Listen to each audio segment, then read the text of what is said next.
प्रणाम प्रिय छात्रों, मैं आपका हिंदी अध्यापक एस गौंडी। तो फिर से एक बार ऑनलाइन क्लासेस में आपका स्वागत सुस्वागत। तो पिछले पीरियड में हमने स्मशान पाठ का अध्ययन कर रहे थे। तो स्मशान इस पाठ में युवक अपनी पहली पत्नी के याद में रोता है। तो कुछ दिन बीतने के बाद वह फिर से दूसरी शादी कर लेता है। तो दूसरी शादी करने के बाद दूसरी पत्नी भी 2 साल में मर जाती है। तो फिर से स्मशान में उनको दफनाने के लिए आता है, उनके अंतिम संस्कार के लिए आता है। तब पहली पत्नी मरने के बाद जो विलाप कर रहा था, वही विलाप फिर से उन्होंने घंटों से करना शुरू किया था। और वह कहता है, वो तो मेरी सहगामिनी थी, ऐसे कहता है उनके साथ। तो पहली जो पत्नी है वह अनुगामिनी थी, इसलिए मुझे उसका अभाव नहीं खटका, पर तुम तो मेरी सहगामिनी थी, तुम तो मेरा सर्वस्व थी, ऐसे कहते कहते वह विलाप करने लगता है। फिर दूसरे दिन आता है, दूसरे दिन भी उसी तरह रोने लगता है।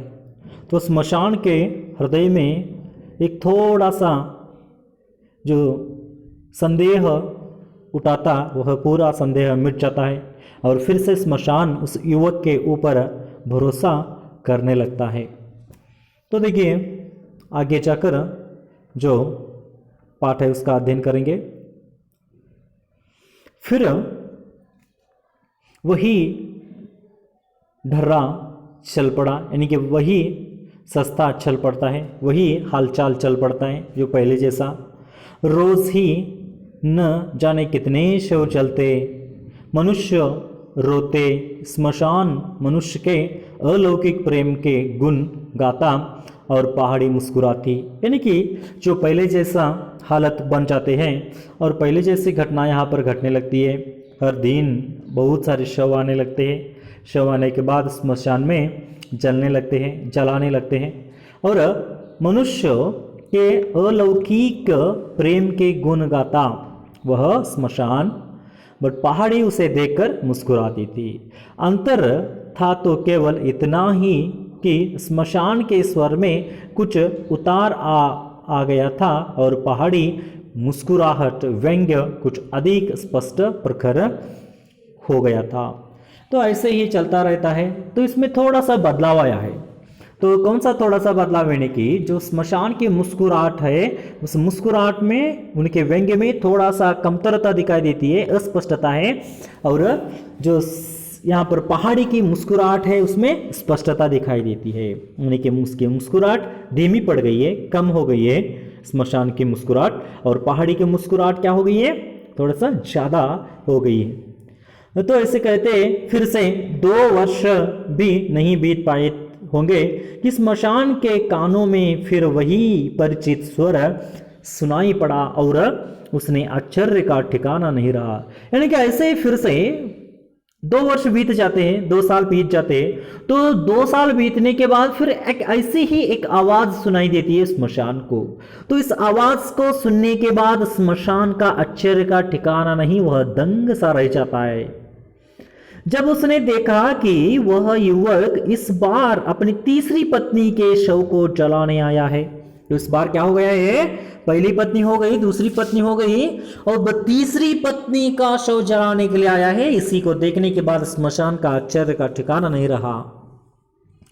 तो उसने सोचा शायद बिना प्रेम के ही उसने मजबूरी में विवाह कर लिया होगा।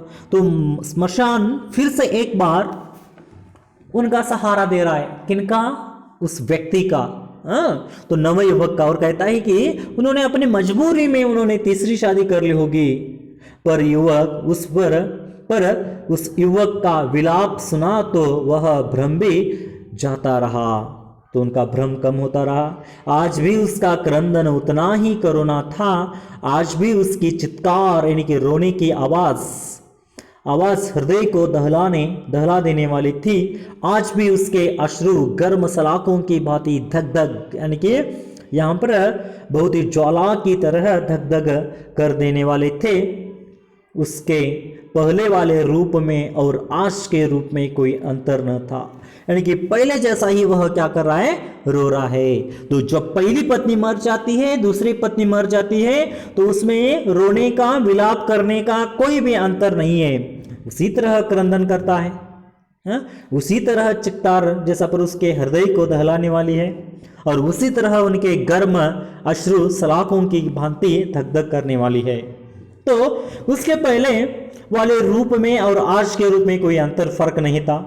उसकी बातें भी वही थी, केवल इतना अंतर था कि आज उसे अपनी तीसरी पत्नी ही सबसे अधिक गुणी और दिखाई दे रही थी। तो देखिए इतना ही अंतर है कि पहली पत्नी और दूसरी पत्नी से ज्यादा अब तीसरी पत्नी उन्हें गुणवान लग रही है, गुणवती लग रही है और गुणी लग रही है। वह दावा कर रहा था कि किसी पत्नी से ही उसका सच्चा प्रेम था, और तीसरी पत्नी से ही उनका सच्चा प्रेम था। पहली दो स्त्रियों का प्रेम बचपना था, ना समझी थी। पहली उसकी अनुगामिनी थी, दूसरी उसकी सहगामिनी थी, तो तीसरी उसकी यहाँ पर अग्रगामिनी थी और उसकी पथ प्रदर्शिका थी। तो देखिए उन्होंने तीसरी पत्नी को गुणवती समझा है। वह दावा कर रहा था कि तीसरी पत्नी से ही उसका सच्चा प्रेम था, ज्यादा प्रेम था। तो पहली पत्नी ही उनके लिए बचपना था, ना समझी थी। तो देखिए पहली उसकी अनुगामिनी थी और दूसरी सहगामिनी, और तीसरी क्या थी, यहाँ पर अग्रगामिनी थी, उसकी पथ प्रदर्शिका थी, उनको जीवन में रास्ता दिखाने वाली थी, जीवन में उन्हें आगे लेकर चलने वाली थी। ऐसे वह कहकर रोने लगता है, जिसके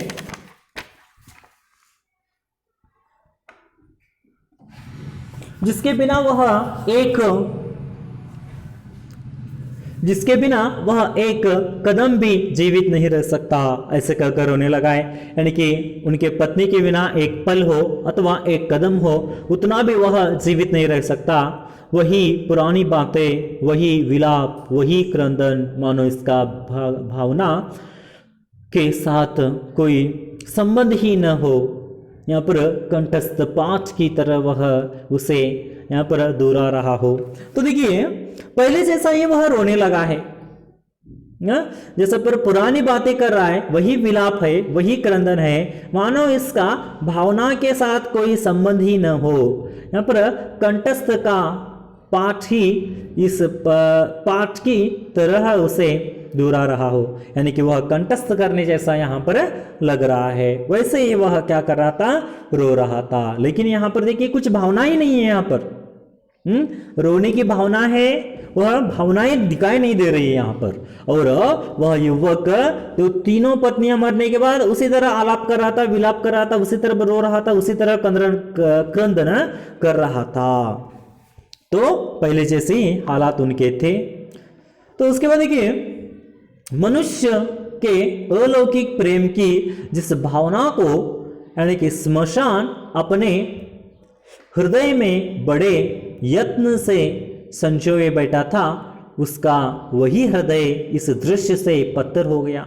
यानी कि मानव के प्रेम को देखकर, मानव के अलौकिक प्रेम को देखकर जिस भावना को संजोए बैठा था, जिस भावना को अपने हृदय में यहाँ पर बना कर रहता था, यानी कि बहुत ही आदर के साथ उन्होंने क्या किया था, मानव की भावनाओं को उन्होंने संजोए रखा था। तो वह भावनाएं उसके हृदय में आज क्या हो गई है, पत्थर हो गई है, और वह अवाक यानी कि आश्चर्यचकित हो गया है।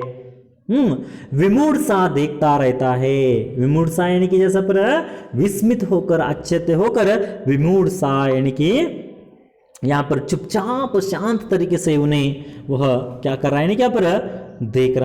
तो अचेत, विमूढ़ यानी कि अचेत, बेसुध होकर जैसा पर उसे क्या करने लगता है, देख रहा था। तो उसकी दृष्टि पथराई हुई थी, उसमें एक प्रश्न साकार हो उठा था, यानी कि उसकी दृष्टि क्या है, पथराई हुई है। तो उसके सामने एक प्रश्न साकार हो उठा था कि पहाड़ी ने उसकी यह हालत देखी तो तरस खाकर बोली, सचमुच तुम मूर्ख हो। यानी कि उसकी हालत को देखकर स्मशान की पहाड़ी ने क्या किया, यानी कि यहाँ पर सचमुच तुम मूर्ख हो, इतना भी नहीं समझते कि जो इंसान प्रेम करता है उसे जीवन भी कम प्यारा नहीं। यानी कि जो इंसान दूसरों को प्यार करता है उनका जीवन क्या नहीं है, उनके लिए कम प्यार नहीं है। वह प्रेम की स्मृति, कल्पना और आध्यात्मिक भावना पर ही जिंदा नहीं रहता।